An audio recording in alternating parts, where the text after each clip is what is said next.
for the most part, a lot of the players on the team are together in one spot at a boot camp, if I'm not mistaken. So that's teams in the vicinity. If you quickly have a look at the circle, almost the majority of this is an interesting fight because this is I8. That's the squad that I'm thinking is going to come out strong here for their first game of the evening. We know the chat are just cheering for them, but then they're kind of getting intertwined with Fate, who had a amazing game number 1. So this clash down here, something that Fate is going to be looking at now. I8, it is going to be the first game, and talking about the two teams, looks like Crypto is going to be the one who gets first blood in this case, as Venom is going to be brought down to his bloody knees, as the remaining members of I8 are going to be making their move, trying to encircle the enemy and trying to get as many flanks as they can. And it looks like Reef is going to have the opposition right at his face. He does make the right decision to, fall back a little bit and make sure he doesn't have enemies on all sides. He could potentially be shot in the back right now, courtesy of I8's blade. But again, Fate, they have been caught out in the open, and now they are just scrambling to get an idea of where the enemy is. I love this aggression. They got a knock, and they just sent it uphill. They're trying to isolate these players from Fate one at a time and use their numbers to their advantage. Right here, looking at I8, looking at their playstyle this early on, if you are a I8 fan, you have to be happy because right now they're looking like a smooth, oiled machine after, what was that, maybe even 3 points early game that they might acquire here? It is going to be possible because, Crypto is going to come and make sure that Venom is going to be ended, and he's going to be searching frantically for him. There you have it. The target has been acquired, and the enemy east of the new circle. But it looks like the fight is still not over yet, as Crypto has Acid in the position of Ragnarok, and now Uzum and Crypto are going to be pulling in on the position. He comes out, but it's the Wakel that's going to be chucking him aside. And, there you have it. They get taken out first here with 0 points with the goose egg. They can afford it, right? They can afford to get 0 points this game because they have a nice little cushion from their game number 1 performance. Yes, absolutely. But again, you know how cushion about 5 seconds. Question is, are we going to have a curveball thrown at the players, or is it just going to implode in on itself? It kind of does implode in on itself. San Martin is going to be where we have the last few circles going to be taking place. Of course, the teams are going to be kind of happy with this situation because, you have a lot of buildings, you have a lot of urban areas for cover, a lot of fortification in the city, and of course, you have the power grid, you have the mountains around as well, which brings me to the next question.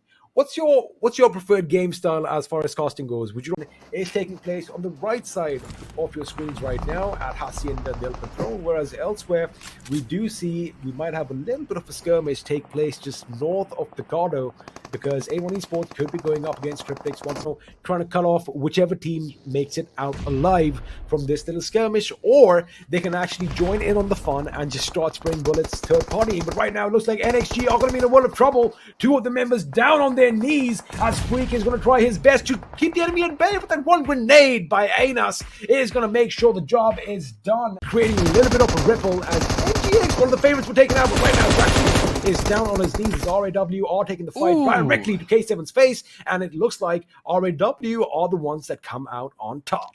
Now's the time for Sudar to immediately send it. There you go. Immediately send it. We need to see that. Take a couple of kills away from, I do believe it was I8 who was shooting down at them, but right now it's going to be, A1 Esports. Are going to get those 3 kills. The CHK are going to be coming in with a little bit of support. Question is, do they know that Lathe is standing inside? I think they do.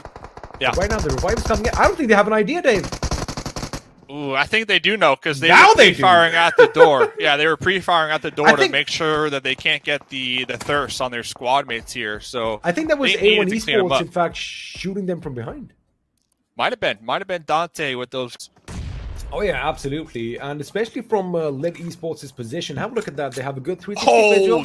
Well, the circle is going to be in their favor as well, which is something they're going to look forward to. But what I'm worried about is the teams that are going to be coming in, or creeping up rather, from the south, because A1 is going to be sprayed on from afar. And there you have it. DRS are going to be at the receiving end of things as Galzin tries to reciprocate a little bit with that M4 of his.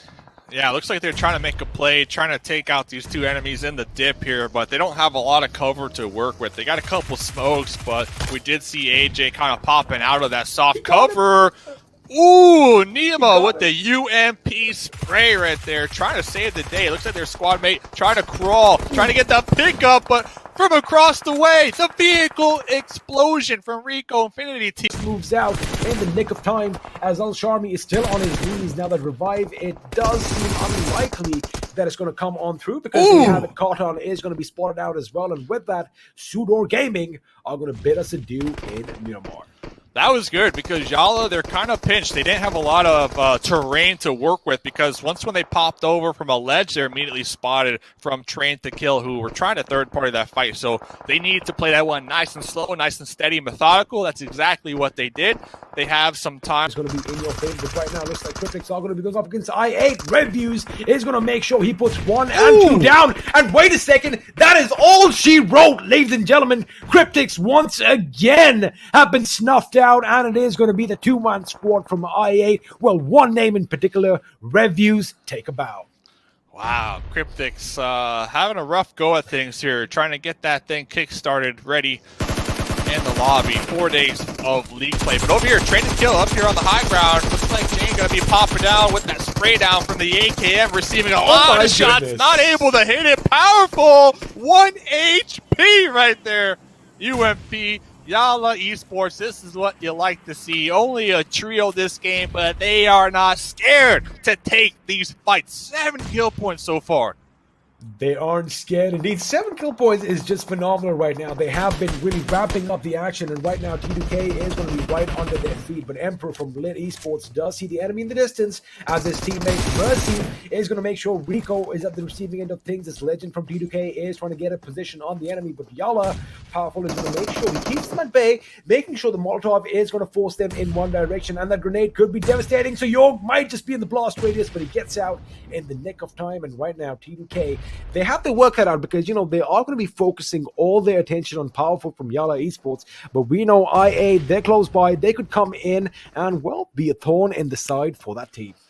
Yeah, and Powerful also needs to be aware that up there on top of them, you got Lit and you got Wizzy. So not a lot of room to work with here, but still trying to make a play here on the high ground. 1 molly, 1 grenade could spell disaster for Train to Kill. The blue zone going to be pushing in just a little bit. Powerful knows this, knows they have the high ground, swapping on over to UMP, looking to get some more kill points because right now their back is against the wall.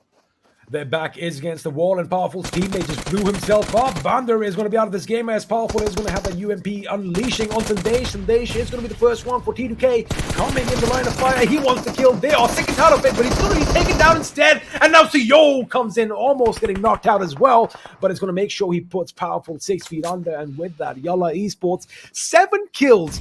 Not a bad out of direction as Powerful is going to be taken down. I think that was a little bit of a lag in the kill feed as T2K are going to be going up against LIT, and it looks like Wizards with Wise wanted to play as well, but T2K are going to come under heavy fire, and that is all she wrote. In fact, Reapbot is going to be one of the last guys to get that kill in, which means we're down to 4-2 situation once again. This time, however, it's LIT who have a 4-man squad. Correction, they've been reduced to a 2-man squad in the nick of time right now, and Reapbot is the last man standing. A 1-on-2 situation. I think they've got it. They got it. Winner, chicken dinner. Game number 2, Miramar. No doubt they were playing really good teams sitting on